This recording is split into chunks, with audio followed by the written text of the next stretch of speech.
We've traveled the country in our first 2 weeks, and the guys have enjoyed that. But there's something about being at home with our band and our fans and in Kalamazoo. And we had a walkthrough on Monday, and Triumph was out. The horse was running around the field while we were walking through. A lot of the freshmen were kind of taken back by that.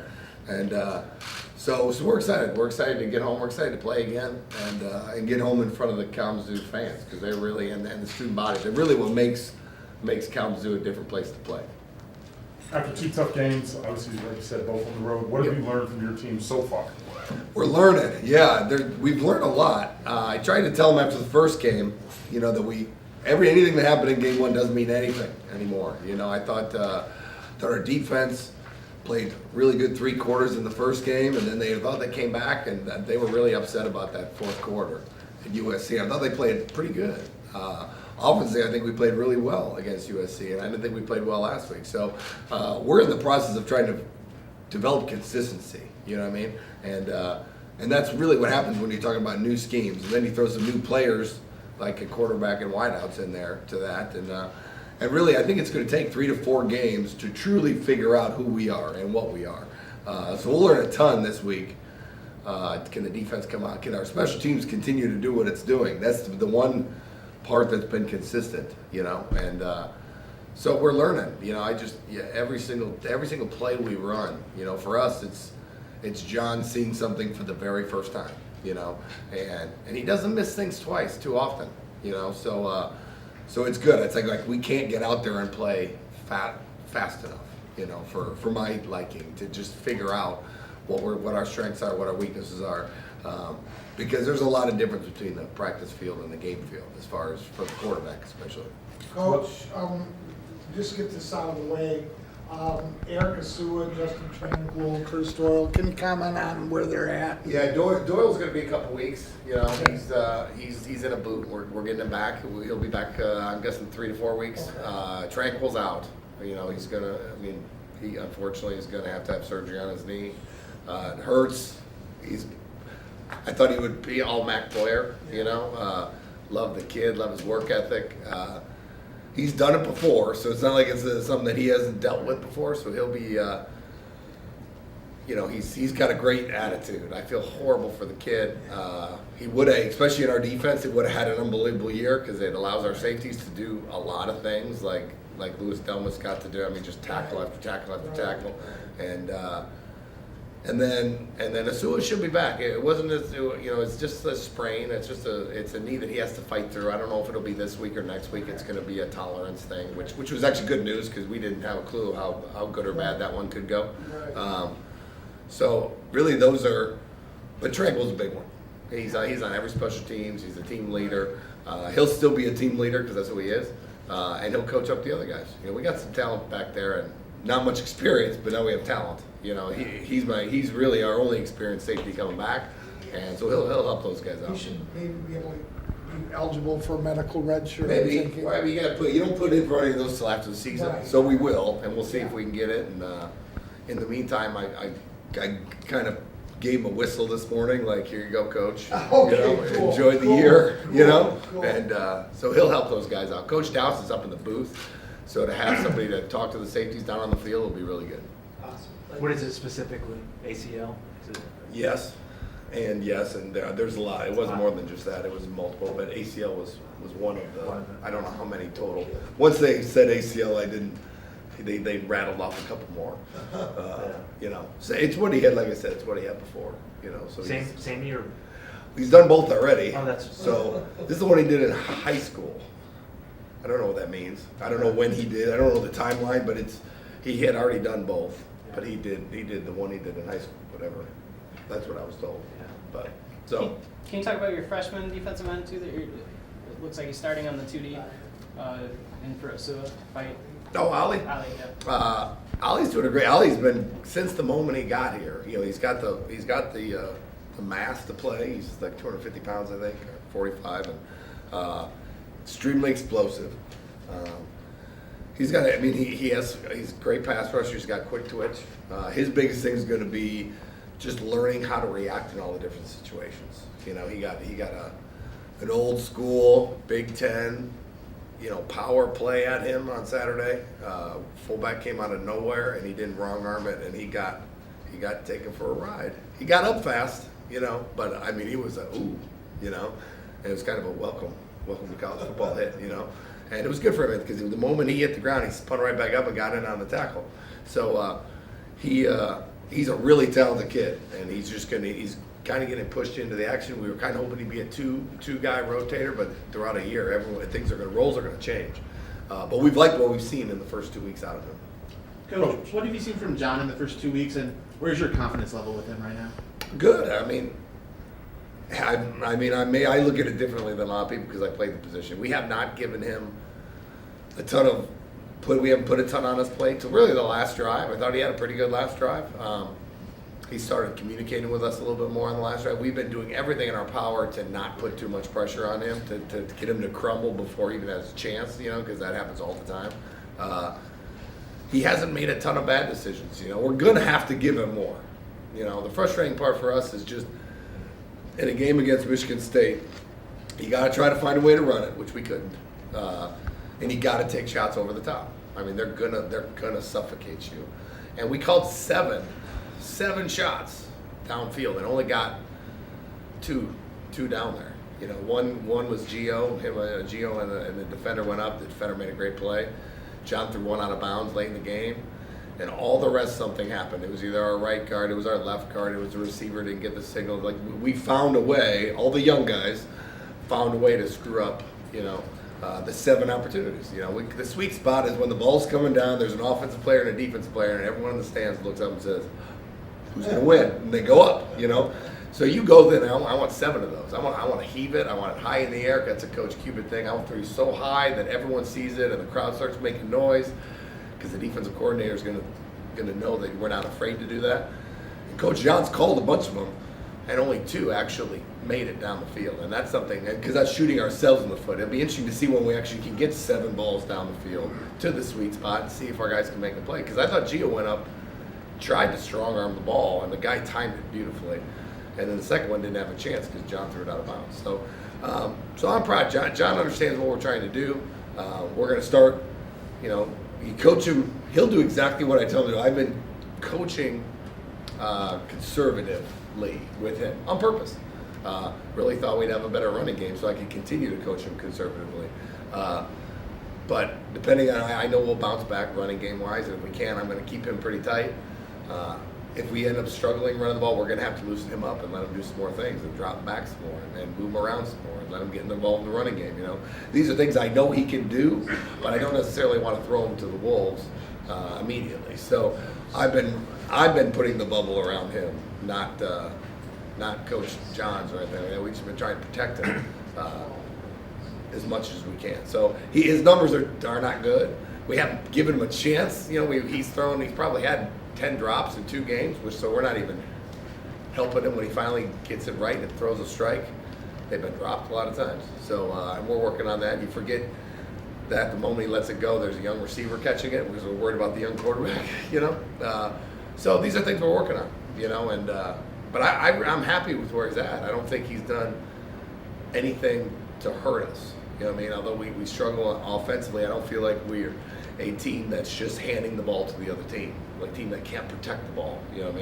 We weren't executing, but we haven't been careless with the ball. Let's put it that way.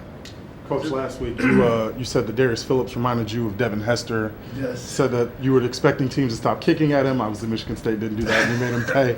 Have you and your coaching staff considered playing him on offense like Hester did and giving him a little bit more involved? We talked about it since the moment we got here. The hard part is, and I keep going back to this, and this is what we do, is he's got a whole new defense to learn, and then our OP package, and then our punt return package, and then our kick return package. And then as we move forward, possibly offense too. It's always been in the realm of when will he be ready to start giving him stuff. You know what I mean? We haven't done that yet, but we've been talking about it since January. Really, is when will he be ready? Because we need him to be. Him and Sam Beal allow us to run our defense. Like if you in this defense, if you don't have cover corners, it's a wrap. So his technique has gotten so much better at corner.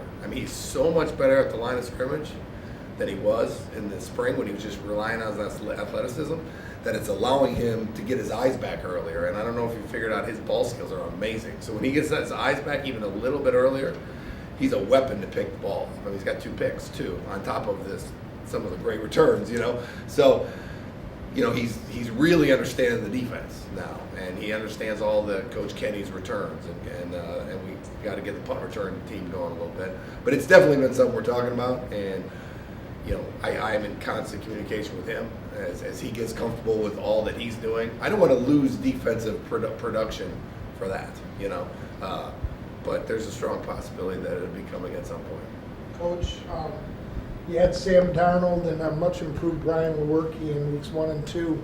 But Matt Linehan from Idaho is no joke. I mean, and it seems like he's been there forever. I know he started as a freshman, and we played against him in the past. And he's got a big, strong arm and can make all the passes. Can you talk about the difficulties he presents to the defense? Experience is a big one. You know, he does a great job of licking off coverage. He puts his accuracy is special. Like he has that 5th-year senior. I'm going to put it low and away, you know, high and inside. Like he knows the one place that it won't get picked. You know, the one thing that they're dealing with is they lost 3 offensive linemen. You know, if you watch last year's film, that dude sat back there and picked people apart. Yeah. This year, they're developing those young linemen. He's been hit a lot more this year. You know, so his numbers aren't as good the first 2 games. He hasn't changed at all. He's under more duress than he used to be. So I'm sure they're trying to find ways to keep him upright. Because when you go back to last year and you watch him beating Colorado State by 40, right, he's sitting back there patting the ball and dicing it, you know. Yeah. So they've struggled early, but I've watched all of last year's film to know what can happen if he has time. You know, he's a special player. What do you make the move down to FCS after this year? I think so. Yeah, I thought it was last year, but I guess it is. I think it's after this year. I mean, what do you make of that too? I mean, it's kind of rare to see a school opt to go down, but also, I mean, there's been talk of maybe even a split between the Power 5 schools for the college football playoffs. Obviously, you guys want to see it at the table. You got some Cotton Bowl last year, but I never even thought about that, to be honest with you. I don't really have an opinion. I don't know. I don't know anything about their choice of doing what they did and why they did it. I'm sure there's good reasons, you know. I'll ask Coach this weekend, you know. But yeah, I have not been around that or read what their rationale was behind that. But I'm guessing the president. I don't know. I would be guessing if I tried to answer it. You know? But I mean, you feel like a school like Western, you guys deserve a shot to play with the big boys, as you would say, all the time in the big bowls. There's no question. I mean, we're a Division I football school, and we've been playing with, you know, USC. After week 1 was terrible because we played pretty well against them, and now they turned out to be pretty good against Stanford. You know, so we can. But all day long, it was like, USC's not very good because Western played them well, and it turned out they're pretty good. You know, and so. You know, we're for us in our program. I'm just looking forward to getting our guys to be able to play and know what they're doing. You know, where it's second nature when Coach Johns makes a call and Coach Douse makes a call, and because there's some guys that are doing some really good things. You know, and but we just haven't done it enough. You know, and I'm looking forward to getting to that point because then I think we can really grow. Coach, What do you think it'll be like for you to run out of the tunnel at your alma mater, first time at home? It'll be fun, and it's gonna be a cool moment for me, you know, at that place, and I love that place, and the fans and the student section and Triumph will be leading us out, obviously. So I'm excited. I'll be all focused on making the right decisions and what are we gonna do? We're gonna win the toss. That's where my brain will be going. But that might be one of those moments that it's, you know, swallow a little bit and be like, wow, I can't believe I'm here, you know? I'm looking forward to that moment. Have you gotten a sneak peek at the new Buster Bronco yet? No, I'm looking forward to it. I know a couple people, but I haven't. I've been too busy to ask. I've seen all the previews, though. They're kind of funny. Yes, my senior year, as she said. I just come out and try to do what I can to make the team, to do what I can to make the team better. And whether that's on special team or defense, I just come out and give it my all every time. Coach talked a little bit about how much you've improved technique-wise. Was it when you first got here, you're an athlete, you could just do it, you could just cover people. Talk about, I guess, focusing more on your craft. Yeah, I came in as a receiver, so, and when I switched over, that's all I really was like just as an athlete. But I feel like Coach Sanders and Coach Dowse has really helped me level my game up by trusting my technique and giving me different techniques to work on. So I just credit to Coach Sanders and Coach Dowse for that. Did you look forward to those opening 2 matchups specifically against, the quote bigger Power 5 schools as a chance to kind of strut your stuff against, people are going to be watching. Those are big games. I wasn't really thinking about it like that. I was just like, when people like count us out already, that's what really gets me. So when they already had us losing because they're Power 5 teams, that's what drives me. Things like that. How much does that offensive background that you have factor into when you get the ball in your hands to want to be a playmaker and want to score? Yeah, I play defense, so I don't really touch the ball as much as I used to play on receivers. So when I get the ball, I try to score it, and that's really it. What do you remember about the Idaho game last time? I know you're on the other side of the ball, but you saw Linehan, obviously, so. Yeah, Linehan has a great quarterback. He's a senior coming back. He has 2 great receivers coming back and some great running backs coming back, too. So we're going to have to bring our A game to this game and trust the defense. And obviously, your secondary had a tough blow losing Trank, and what do you expect out of the guys stepping up, and Jinwright and some of the other safeties that you guys had? Losing Trank was big because Trank is the energy of our defense, and even though I'm the senior of the DBs, he's the communicator and the talker. So that was not a blow, but I feel like Jinwright and Brad Tanner could come in and step in and play just as well. And Darius, I know it's outside of football and kind of the bigger things, and sorry about your loss. I know you lost your mom this offseason. For me, I lost my dad ahead of my senior year of high school, and I know in football it was like a way to kind of escape and be around friends and stuff. But talk about your mom, I guess, and what kind of person she was, and how she's helped you kind of get to where you are. Well, growing up, it was just me, my mom, and my sister. So losing her, it was like losing 1/3 of myself. So I just come out and play through her, for her, to keep her alive through me. And that's it. Really. You got some, I heard you got some ink to kind of honor her. Huh? You got a new tag? No, not yet. I was planning on getting it. Coach mentioned the possibility of you getting some offensive snaps later on this season. He said he didn't want to overwhelm you with all that you have to learn with special teams and defense, but as just getting on the field in any way possible, something that you would look forward to? Yes, any way I can help the team, I will. So if the offense need me to play offense, I will. Whatever they need me to do, I'll play to help this team. You noticed, Darius, it seemed like later in the game, MSU kicked the ball away from where you were standing initially, but you seemed to anticipate that because I saw you slide over in the end zone. Can you see Idaho kicking the ball to you, or do you think that as the season goes on, you're going to see less opportunities? Well, I go off Coach Kenny. Coach Kenny is a great kickoff. He's the kickoff return. Like he's in control of that part of our offense. Our special team. So he actually scouted Brad Scanlon and his alignment could tell us where he was kicking the ball to. So that's why I was lined up and stacking, going back and forth. But Idaho, I don't know. I hope they do.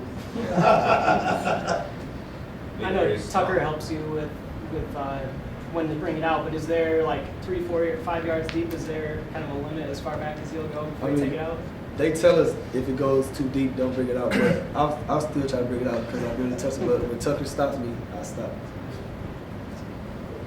So 9 yards deep is not a problem. You're bringing it out. Yeah, if he let me. No, I'm playing. There's on your kick returns. Obviously, you got Donnie Ernsbergo and Davon Tucker and Dezay and those guys blocking for you. Do you feel like what's your comfort zone? I know USC was up the middle. Michigan State was more a left return. Obviously, you've had different sideline returns. Do you feel better going one way or the other, or what's kind of your comfort zone when you're back there?